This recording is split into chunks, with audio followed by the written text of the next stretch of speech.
Justice Kolse Patil ji हमारे साथ हैं। सर, ये जो यात्रा जिस दिन 7 तारीख को शुरू हुई, उस दिन से लेकर आज तक आप लगातार इस यात्रा में हो और पूरी यात्रा आपने देखी, तो आप ये 6 दिन के बाद, 7 दिन के बाद आपको क्या लगता है ये यात्रा के बारे में, आपने क्या देखा? ये यात्रा 100% यशस्वी होने वाली है। रास्ते में बहुत अच्छा रिस्पांस मिल रहा है और जब भी हम देखते हैं तो लोग राहुल जी के लिए देखने के लिए फूलों का बरसाव कर रहे हैं। तो इसका मतलब है दोनों बाजू से लोग खड़े हैं, तो यशस्वी होगी यात्रा ये। तो ये यात्रा से अभी तो ये सिर्फ अभी 7 दिन की 6 दिन की हुई है और ये दक्षिण भारत पे है, तो ये यूपी, बिहार और उत्तर प्रदेश तक पहुंचते पहुंचते ये आप इस यात्रा का स्वरूप कैसे देखते हैं? क्या नहीं, रिस्पांस अच्छा रहेगा। हाँ, हमने देखा यूपी में उनको वोट नहीं मिले, लेकिन प्रियंका के मीटिंग में लोग तो बहुत आते थे, राहुल जी के मीटिंग में लोग आते थे, तो रिस्पांस अच्छा रहेगा और ये यशस्वी होंगी यात्रा, क्योंकि ये सही कदम उठाया है राहुल जी ने। तो अभी ये जो नफरत छोड़ो भारत जोड़ो, ये जो मैसेज लेके गया है, ये मैसेज के बारे में आप थोड़ा बताएं विस्तार से। हम सब जानते हैं कि मई 2014 से देश में सिर्फ नफरत फैलाने काम हो गए, और जब इधर नफरत फैलाते हैं उधर देश बिक रहा है। हमारे बैंक्स बिके, हमारे सार्वजनिक उद्योग बिके, हमारी LIC बिकी, क्या नहीं बिका, रेलवे बिका। तो ये सब जो बेचने का काम कर रहे हैं, ये हमको नफरत के तरफ सोचने को बढ़ाते हैं और ये देश को ख़त्म कर दिया। लेकिन कांग्रेस ने बहुत सारे सामाजिक संगठनों को भी बुलाया था, लेकिन ज़्यादा ये यात्रा में कांग्रेस ही दिख रही है, ज़्यादा सामाजिक संगठनों का, सिविल सोसाइटी का सहभाग उतना दिख रहा नहीं है। तो वो ऐसा है कि उसमें राहुल जी का कोई दोष नहीं है, उनके इर्द गिर्द जो लोग हैं उन्होंने ये काम करना चाहिए था। अब ये हम यहाँ देश के हित में घुस कर आए और हम लोग कहाँ सोते हैं, कहाँ रहते हैं, क्या खाते हैं, क्या पीते हैं, ये इसके ऊपर हमारा ध्यान नहीं है। क्यों नहीं है? तो हमें देश को बचाना है, नफरत से बचाना है, देश जो बिक रहा है उसको बचाना है।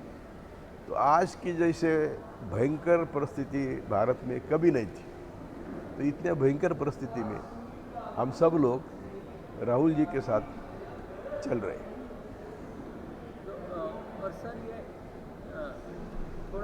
थोड़ा विस्तार से और बताइए कि ये यात्रा की क्या क्या विशेषताएं हैं आपको जो? मैंने वही बोला।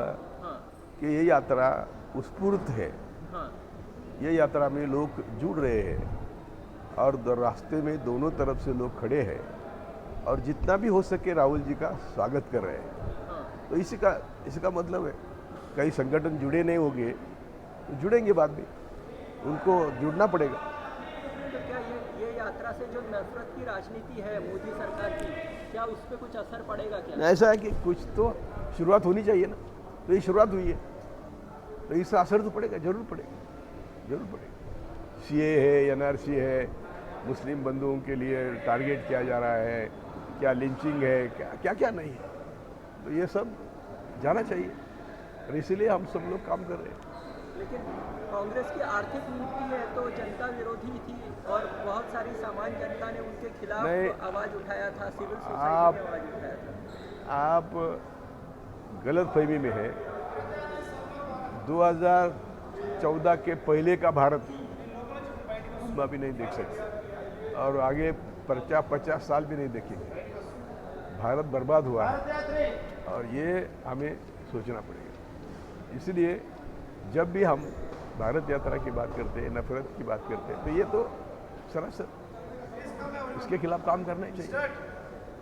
तो सर, आप देश के लोग, ये यात्रा में आप हैं, तो देश के लोगों को क्या कहना चाहिए? मैं हमारे सब भारतवासियों को विनती करता हूँ कि एक अपप्रचार किया जा रहा है कि भाजपा और कांग्रेस एक ही सिक्के के दो पहलू है। यदि ऐसा होता तो 2014 के बाद का भारत और 2000 पहले के भारत, इसमें फर्क नहीं होता। एक दूसरी बात, गलती तो सबकी होती है, कांग्रेस की इकोनॉमिक पॉलिसी, लेकिन वो जो भ्रष्टाचार निर्मूलन का आंदोलन था वो सरासर 100% झूठ था। क्योंकि जहाँ ब्राह्मणवादी व्यवस्था है, जहाँ पूंजीवादी व्यवस्था है, या खजाने का बाप ने उसका बाप आया तो भी भ्रष्टाचार निर्मूलन नहीं हो सकता। तो इसीलिए ये भ्रष्टाचार निर्मूलन एक धोखा था और उसमें वो यशस्वी हो गए। ये आज जो आरएसएस ने बीज बोए हैं नफरत के और पूरी संस्थाओं को खत्म करने के, ये सब पूरा है, तो ये क्या बदलाव अरे बेटा, सत्ता परिवर्तन से आ अरे जाएगा? बेटा, मैं तो कहता हूँ कि हम सबके सभी भारतीयों की दुखों की जड़ आरएसएस की जहरीली विचारधारा है, तो इसके से ज़्यादा क्या बोलेंगे। ठीक है सर, बहुत बहुत शुक्रिया सर, और ये राहुल ने स्टैंड लिया है, इसलिए हम इस रास्ते पर चल रहे हैं। बहुत बहुत शुक्रिया।